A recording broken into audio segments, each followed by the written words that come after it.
and therefore it's wrong to have disproportionately expensive trials which block participation when what's really been argued about is just a few $1,000s here and there. Yes, you could have a trial that costs you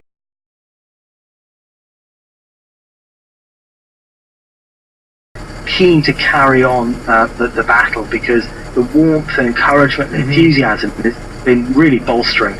Well, you're really taking a hit for the team. I mean, you're really putting, again, personal liability on the line here for an issue that can affect all of us. I mean, my God, I think about the articles that I've written online and 200 plus podcasts now. I'm sure I've said and written 1,000 things that somebody could probably sue me over if they really wanted to. But it's obviously, I think I stand behind everything that I've written or said, but